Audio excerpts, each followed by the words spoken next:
I'd like to ask you a question that has to deal with social relations between people. And this has been kind of concerning me for the years that I've been associated with you. I know that you say that when we get angry or when we get mad, that it's a weakness within ourselves, and I believe it. But I also know that sometimes when I deal with people, I sometimes get very infuriated by what happens, even though it might be to a large extent my own fault.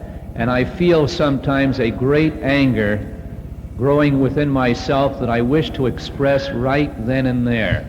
In other words, I want to tell them off.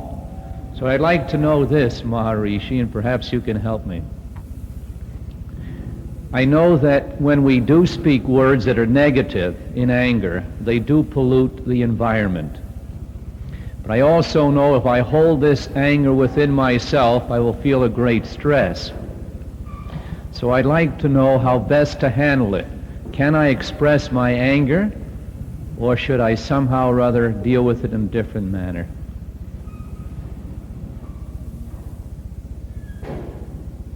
Yogastha kuru karmani. That is the formula for action. What to do, being established in being, perform action. Then what will happen? The self is then established on that level of life which unites everything, which underlies everything.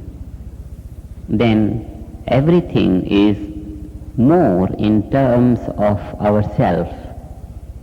Everything is dear. If the finger gets into the ink of the fountain pen, it's the mistake of the finger. We don't cut it down because we know it's a part of our life. It's a part of our life. When our awareness of grows, other things are a part of our life. Even if this sense is missing, that is a part of my life, that is a part of my life. We don't have to have that sense in our conscious awareness. But just as we don't have to have the conscious awareness that the finger is a part of my body. Nobody remembers that. Huh?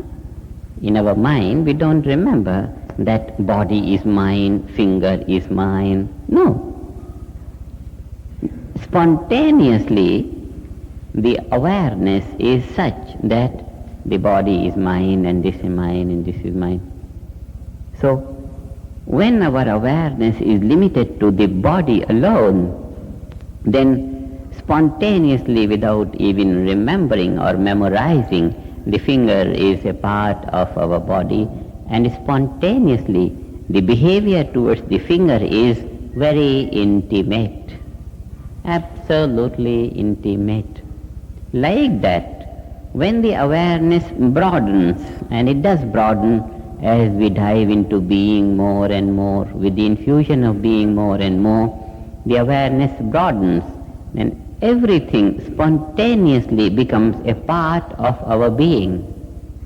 More and more in terms of that, and more in terms of that.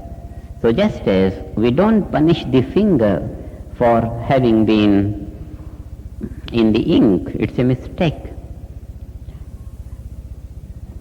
Like that, we don't punish someone for the mistake, because it's just a part and parcel. What we do is remove the mistake, remove the ink. No punishment.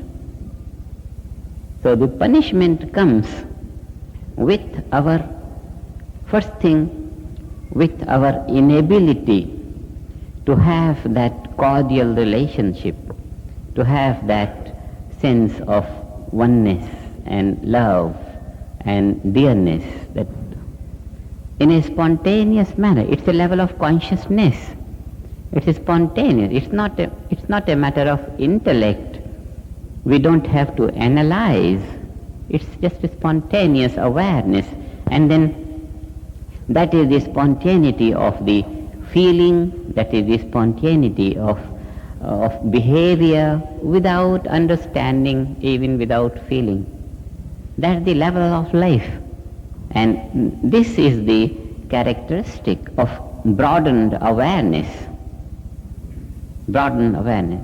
So, what we have to do in order to have ideal behavior with other people, and ideal not only behavior but ideal perception. Perception. Now, such an ideal perception is most valuable to us. On one side, it is the application of our own level of awareness. On the second, with this application, this kind of awareness becomes more and more established. One thing is the level of our own consciousness. But if we don't apply this level of consciousness to the field of activity in behavior with others, then this awareness remains dominant. It remains latent, even if it is our awareness, but then it must be applied, it must be used, and putting it to use, it gets stabilized in the field of action. And more stabilization of this level of awareness produces more and more fuller life, because fullness of life lies in harmony. The perception is more harmonious. On that level of harmonious perception, behavior is spontaneously harmonious.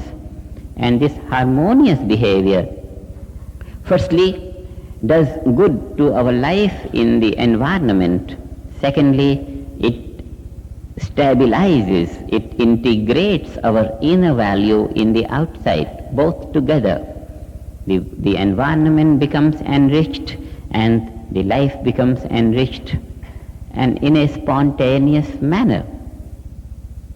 And this, our system of TM, that without any intellectual implication or emotional implication, the consciousness grows, the awareness becomes broadened, by the time it becomes unbounded, that unbounded awareness is the characteristic on which such a kind of natural behavior can be possible.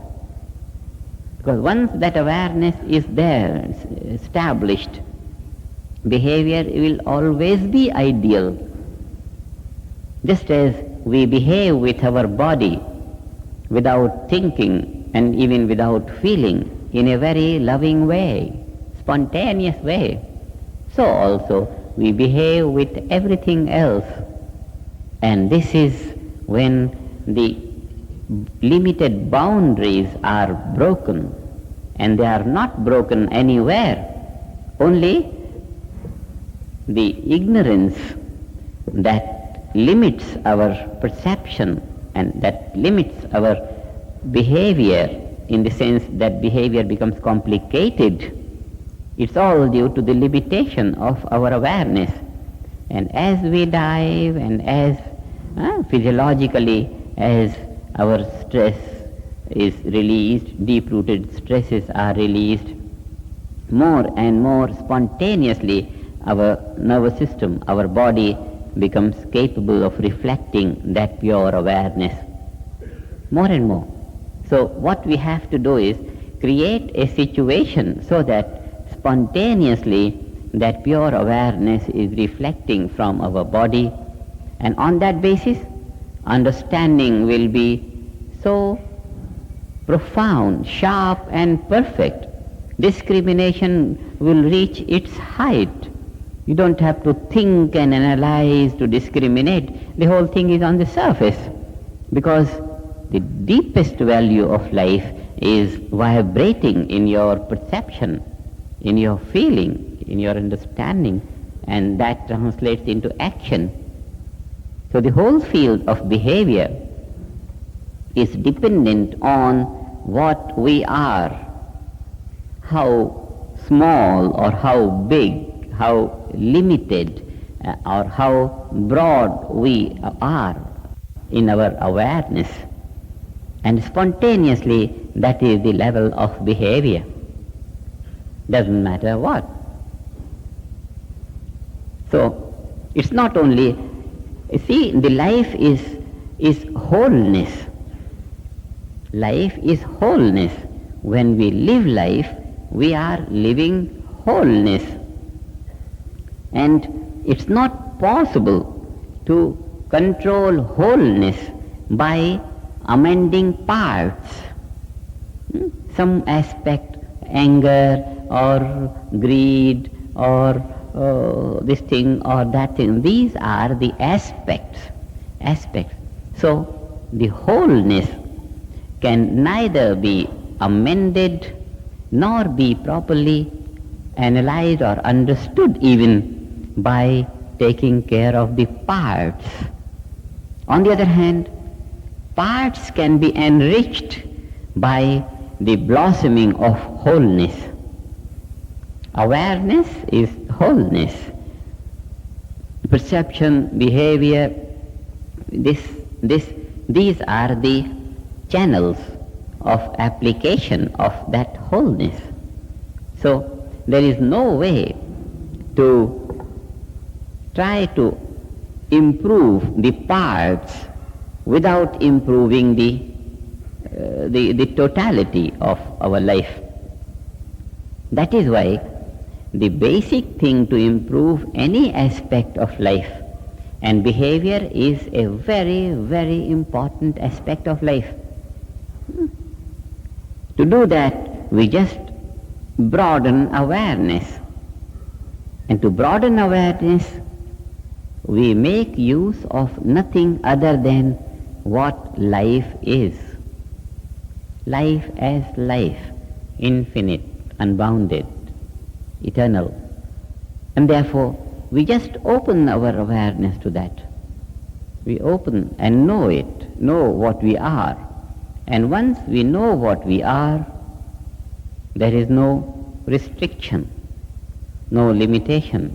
We just flow like, even though we flow in the waves, but we flow like an ocean, remaining stationary, yet ever flowing in high waves.